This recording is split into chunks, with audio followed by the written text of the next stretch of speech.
What is up, everybody? Welcome in. It is Thursday, October 6th. This is your Daily Dog Takes. I'm your host, Jacob at Roachism13. I am joined by the wonderful co-hosts of the Chargers Powder Hour podcast. Woo, that was a mouthful. Miles and Colin, guys, how are you doing tonight? Doing good, man. Thanks for having us on. I mean, I'm really excited. Sure, man. It's all awesome to be able to know. Thanks for having us. Yeah, man. I've enjoyed so much doing this, so I appreciate you guys coming on here. The fifth week I've been able to get some podcasters from opposing teams me from the Chargers is what I always say. Like if I was a Chargers fan, that sort of thing. And I always like to pull it in there and do that. So guys, real quick before we jump into it, I just wanted to plug the sponsors, guys. Homage has dropped and confirmed that the Cleveland Guardians are wearing the Win the Whole Fucking Thing shirts. So I will put a link in the description of this episode if you want to get your hands on one of those, because they're the best shirts. Cleveland Guardians. Actually, they've got all 32 NFL teams, Ohio State. They got a really, really nice Browns line because they're actually based in Columbus, Ohio. So they got a lot more on the Brown side. They got the NFL Blitz the League style shirts for all 32 teams, which if you guys have never played Blitz the League, that is a wild ass video game right there. That is, you could put your guys on like heroin to just keep playing through like an abdominal tear. It was like the wildest. And my favorite thing was if you were the home team, you could pay strippers to go to the opposing team's hotel room so they would have less stamina for tomorrow's game. It was the stupidest game of all time, but I loved it. So they've got that line and all that other thing. So guys, let's jump right in here. We're going to talk about the Chargers offense today. Let's start where I think it always starts, which is with the offensive line. So I know there's the injuries there, and I'm not even going to lie to you. Like, Slater handled Myles Garrett last year. Like, it was I thought, going into that game, I was like, man, this is going to be a really nice matchup. Like, I think, Myles could exploit this, and he didn't. So I know that's a tough blow, and you never want to see an injury like that or anything. But it seems like they've handled things relatively okay since then. So kind of talk me through the offensive line. Are you worried about it? Do you feel good about it? Like your overall thoughts on the line? Yeah, I mean, we've talked about this. Yeah, I can start us off. We've talked about this the last couple episodes on our podcast as well, and it's, the offensive line was coming into the season supposed to be one of the strongest units on the field for the Chargers, and it's definitely been banged up, through these first 4 weeks of the season. I mean, Corey Linsley missed a couple weeks with a bum knee. I think he was dealing with some like tendonitis stuff. Obviously, Rashawn Slater goes out for, what they're calling the whole season, if not the majority of the season. And, there's a lot of unknowns. There's a backup, a rookie left guard / left tackle swinging in to play left tackle, and that's Jamari Sawyer. But he came in and had a great game this last week, which I'm sure Miles can elaborate on here in a sec too. But yeah, they've held up, but this is going to be a giant test for a guy like Jamari Sawyer on that left side. Especially, it looks like Myles Garrett is going to go. I'm sure if I was going to bet money on it, I saw some videos of him moving around today and he looked fine. Yeah. Okay. So yeah, it's going to be a big test. But I think overall, I think they're scrappy enough and they have the right veteran leadership on the line to kind of power through some of these injuries. I'll pick back up on that. Yeah. Jamari NFL start as a rookie last week. Gave up Texans defensive line use was generating like the game, something along those lines. Obviously, we're near the talent of Myles Garrett. That's going to be quite a step up for Pipkins on another side, whichever he likes. So it's really going to be first test in the NFL and what a match for him. Obviously, just mentioned, but I don't even support this week. He was out. He hurt himself against the Jags. So yeah, it's really between either Miles Garrett and Jamar Garrett and Trey Pipkins. Side on you is Jadavion playing this week?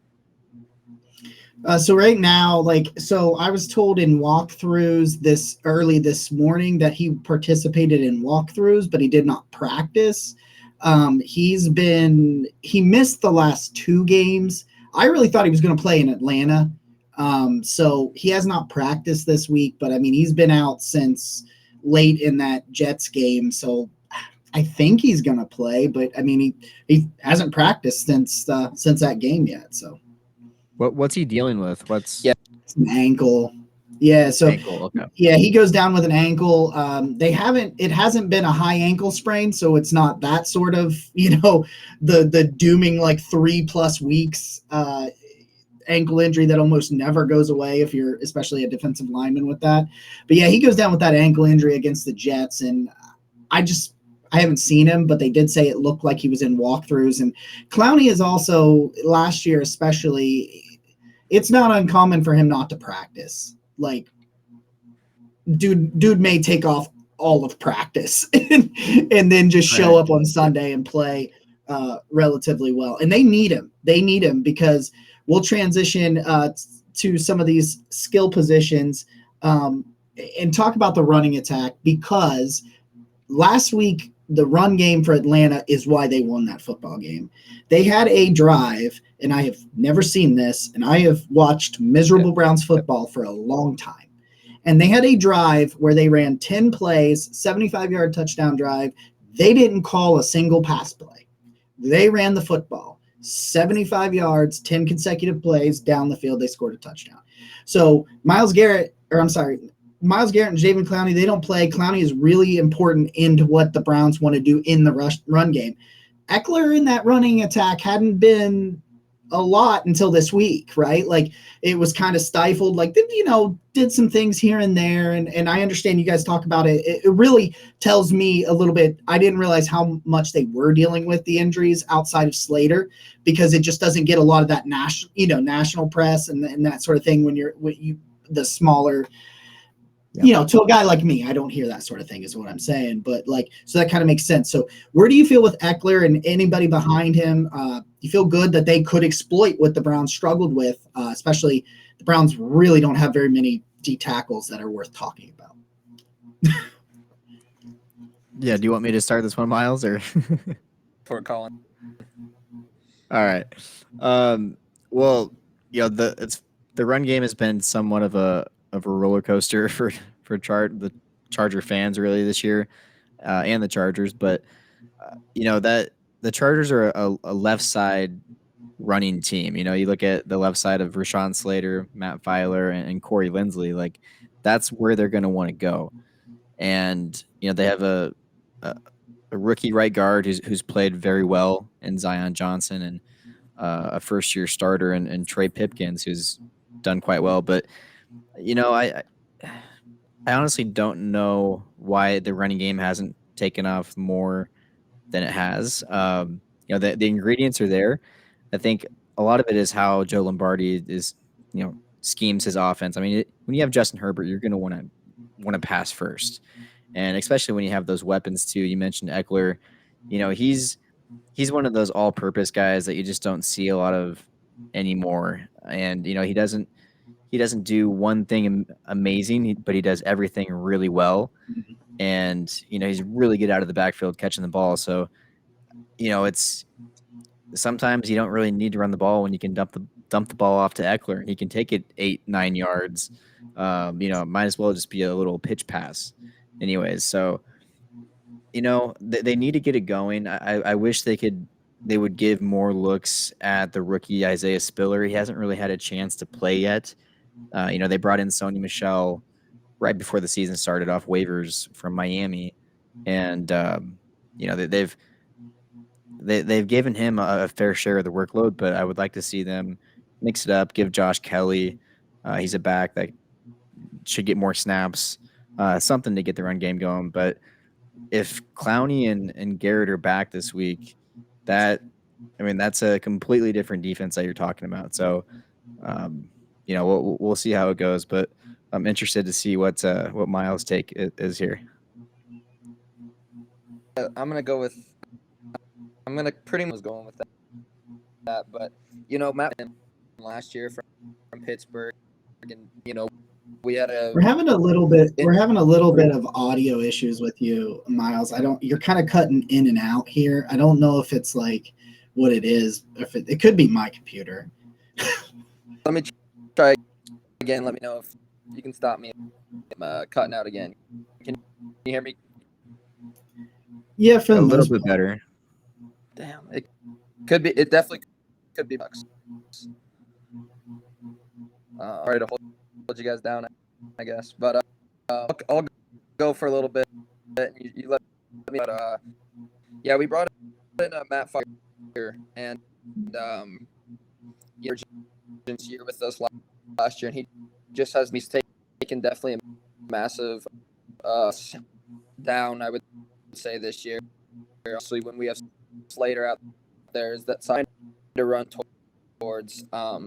So I think that I have to try to get exposed this year. Yeah, sorry about that. I know that we're having a little bit of audio on this. It's sometimes what happens on Restream is if you put headphones on, it'll fix it. And so like I don't know why it's like this, because it's only you and the other two of us are coming through pretty clear, and so I have no idea what's going on with that. So yeah, it's all right. We got some technical difficulties. Sorry about that. Go ahead, Miles. Guys, let me try throwing in. Let me throw in some AirPods. It's starting to sound a little bit better. All right. So Jacob, I didn't really get to chat with you before. Are you from the Cleveland area? No, I'm actually down in Athens, down Ohio University way. So gotcha. Okay, cool.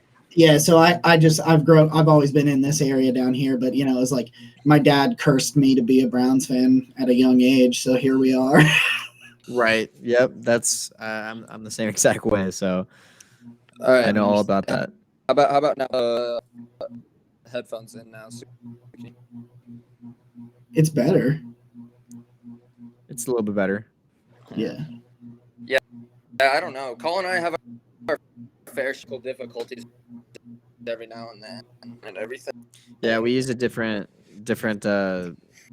stream site, and it every now and then we'll have some minor bumps, so it could smooth out. One time actually what I had to do was had the other guest, and I don't know, since Colin's audio is working. One time I've done before I have muted one of the video streams and had that person call somebody, and then the phone was on speakerphone. So I don't know if you guys want to. I don't know.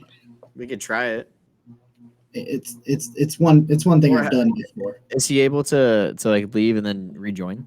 Yeah, he can leave and rejoin if he wants to try it that way. But let me. Okay. Yeah. It's always great for technical difficulties, but I'll fill a little bit of air and then he can talk, because I know he wants to talk about go for it. Talk about the running game there. Yeah, it's a totally different Browns defense without Miles and Clowney last week. Like, they were doing absolutely nothing against the run. They were missing one of their top D tackles too. Yeah. So I mean, it's gonna look completely different, and I think it's not good news for Charger fans. I mean, anytime you insert a guy like Jadeveon Clowney and Myles Garrett, I know we have a guy similar to Myles Garrett and Joey Bosa who we're desperately missing right now. So we feel your guys' pain and not having him out there. But yeah, I think if Joe Lombardi calls a great game and schemes, guys like Eckler and Kelly and Michelle into the running game, I think they can. I won't say they'll go for like 120 plus, but they could have 100 yards on the ground. They could. Against this defense, they could go for 120 plus. like I said though, with getting those guys back, Yeah. it makes me. I mean, if don't get me wrong, if those guys were still out, then I would probably agree with you and say that's very possible. But yeah, I know our offense too, and it looks great on paper and highlight reels, but when you watch it, there's definitely times where there's some frustration with the offensive play calling. We'll give you another. Miles, let's see how you're coming in there down there, man. I turned everything on and It just sounds like choppy. Yeah. all right, phone route, I guess.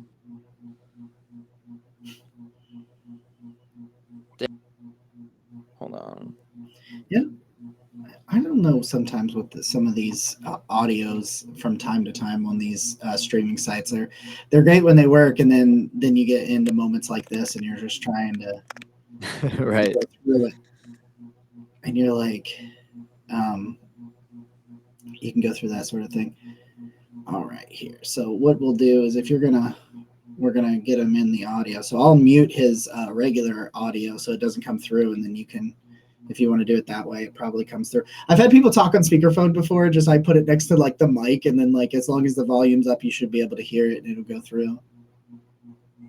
Yeah, let's see here. I'll give him a call. Put it on speaker.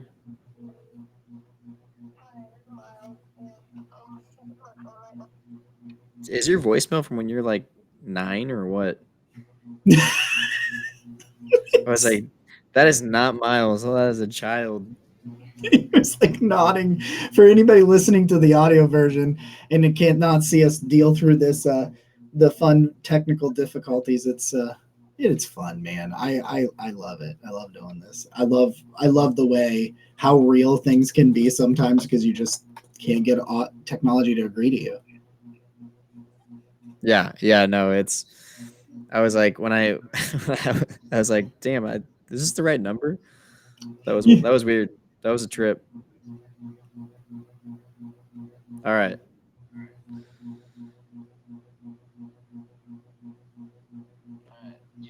All right, Miles. If we want to go back to the running game for you, Miles, talk about the running backs. Yeah, sorry about that, boys. I didn't mean to hold this back too much tonight, but so yeah, basically, like I was kind of talking about before, Matt Filer really is a guy that kind of stepped into a pretty nice role for us last year and has just really regressed this year quite a bit, especially on that left side of the line, which before the Slater injury was still able to hold up to our run game decently on that left side of the line. More pass pro, I would guess, considering our best run game was without Slater's. But I think just going forward, it's going to really be about, Browns linebackers and if they get, Clowney and Garrett back, what that's going to look like for them.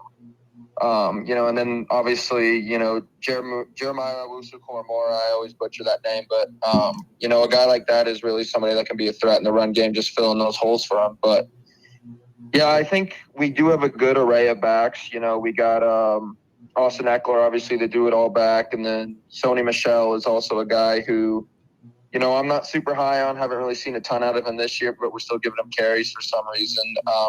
But I really like Josh Kelly a lot, and who knows, maybe this could be the week that we'll see Isaiah Spiller. So far, there's been no indication of that so far this week, but it could be something to keep an eye on. So I think that if we can scheme some of these guys into the run game, maybe get some play action going, have defenses looking the other way, pass, run. It is a game that I think that maybe we could exploit the interior line of the Browns. As you mentioned before, nobody too scary on that line. I think they got like Tevin, Tevin Bryan. Up there. So I think it's something that we can exploit. But again, it's going to be one of those things that, healthy Jadeveon, healthy Miles is going to really help out a lot for you guys. Yeah, last week it was just. Now we're echoing. There we go. I think we're echoing when I start yelling because I'm yelling at the screen. Anyway, it's totally different. Taven Bryan was also out this week, so that was a big thing. It was the 3 starters on that line is a whole lot different. Okay, so wide receivers and tight ends, the skill positions. I know Keenan Allen. How do you guys feel? Is Keenan Allen going to play? Where do you think he is as we sit right here? And then with him, without him, but overall the weapons that Herbert has. I don't think Keenan Allen's going to play this week. It's funny. As soon as he went down with this hamstring injury in the first week, we talked about it and we're like, this could be something to keep an eye on because most people think he's just going to miss a week. I wouldn't be too surprised if he misses 3, 4, maybe even 5 weeks, just because hamstrings are super tricky. Coming back from them, there's setbacks all the time, and that's exactly what happened this last week. He was on track to come back against the Texans, and I think it was on either Wednesday or Thursday. I think it was Thursday, last day of practice for the week. He tweaked it, came off the field, and Staley will call him day to day, and that basically just means questionable. and probably it's the same thing that Stefanski will say with yeah. I don't think we see him this week. I could see them sitting him out one more week, maybe trying to give it a go the following week. But even at this point, I mean, I wouldn't be surprised if it lingers on a few more weeks, just because they don't want to rush him back too quick and lose him for longer. Yeah, I guess I'll add on that real quick.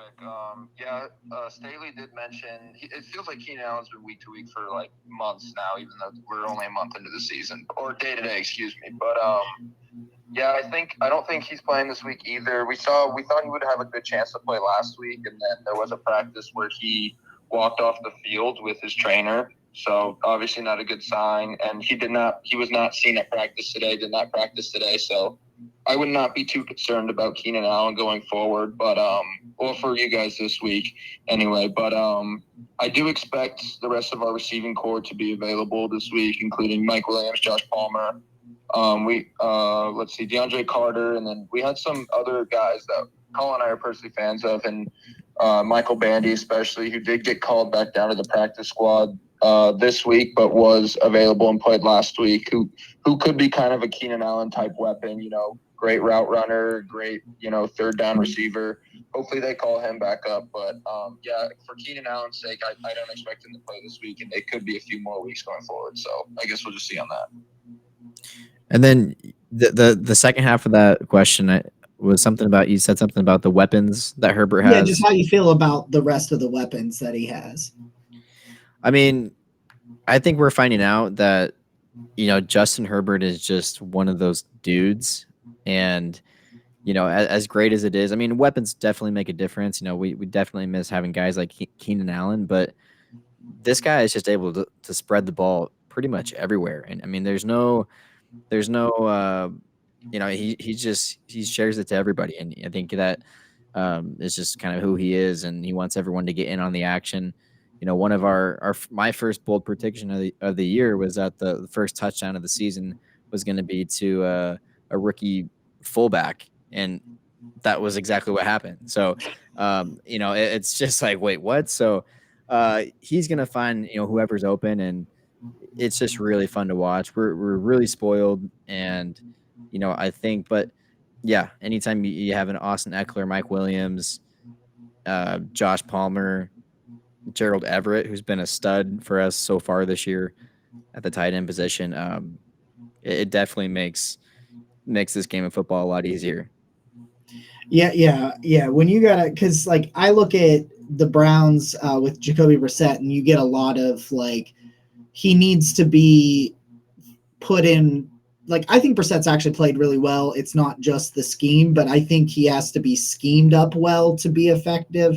And when you got a player like Herbert who can just he just creates things on his own. And I think that is just truly special. So let's end the offensive episode here, and let's talk about Herbert. Do you think, I mean, dude was slinging it last week. Are the ribs hindering him? Are you concerned about it? Or is it, for the most part, in terms of his level of play, kind of exactly where you would expect it to be? Miles, you can go ahead and start this one off. So I would say, kind of going forward, it's not necessarily the ribs that has been hindering him. Obviously, we saw last week he threw for, I want to say 340, 330. And then the week before against the Jaguars, he had almost 3, but a lot of that was in trash time. But I don't think it's necessarily the ribs that's been hurting him. It's just kind of been the lack of, Keenan Allen, his favorite target since he's come into the league. That's a massive target share that you're missing right there. That's 10, 11 targets a game right there. But yeah, Herbert, again, like you mentioned, he's one that's going to get all of his weapons available. We expect our starting tight end, Gerald Everett has looked great this year, but we expect our other starting tight end, Donald Parham, to return this weekend against you guys. He's like a 6'6" body, just a massive dude that Herbert likes to get the ball to because, when you're throwing to a guy like that, it's easy to. And then obviously when you got Mike Williams on the outside, another 6'4" presence who might be the best jump ball receiver in the league. I just think, like you mentioned, Herbert is he's him really. And I just think that Herbert, he has regressed a little bit. We saw that in that Jaguars game, but he really it looked like he was doing much better last week. And I expect, no sacks given up by the Chargers last week. He didn't take any hits. I expect him to look even better this week. Yeah, and that's a very good question because I'm glad we're talking about this. This is actually something that I really wanted to talk about. So I do think the ribs are affecting him to a degree, and all of the sports talk shows that I've watched, and the media. I mean, every former player is like, oh yeah, it's gonna be a lingering thing. It's gonna be something that he just has to deal with, kind of for the majority of the season. And I think where I've noticed it a little bit, and after watching the Jaguars game, and then I was fortunate enough to go to the Houston game on Sunday. So even being there in person, I did notice that the shots deep downfield, I think, are not there as much as it was before. And I mean, I think it is a combination of a couple of things. I mean, the offensive line obviously has to give you time to sling the ball, 50, 60 yards downfield, and you have time for your receiver to get there. The play calling, obviously, but also I think just those types of throws, we might not see as much of with the ribs. We've seen a lot of 5, 10, 15-yard throws, and I think this is going to be something that he'll never admit, but it's going to be there probably for the whole year. So I do think it's affecting him a little bit, but like Miles said, I mean, he is him. He is just a freak. So, I think he'll battle through it and still put up very good numbers for the season. But I just think as far as full untapped Herbert, I think we're getting robbed of that for the remainder of this season because of the ribs. Yeah, it's always interesting when you get a quarterback like that. You're just like, how are we gonna? I've watched some Herbert tape this week again, and I'm just in awe of some of the things that he can do. Like him and Mahomes, the little sidearm throws that they do around people, where they like curve the ball like they're in that. What was that movie with Angelina Jolie where they were curving bullets? Was it Wanted? Yes. Yeah. He does that with footballs, and they just go around, and I'm like, what in the hell was that? So and of course he did some of that last year, which was, why they lost the game. Yeah. But Baker Mayfield had a lot to do with that too. But anyway, we're not going to talk about him. So guys, I really, really appreciate it. We'll have you guys plug the hell out of everything on tomorrow's episode, talking about the defense, guys. So thank you for your time, guys. We will see you again tomorrow, bright and early, for the Friday episode. We talk about the Chargers defense. We ride it on into the weekend. So guys, thanks for spending time here. Hey, if you're on YouTube, give us that thumbs up. It helps us greatly. We appreciate everything, and we'll see you guys again tomorrow.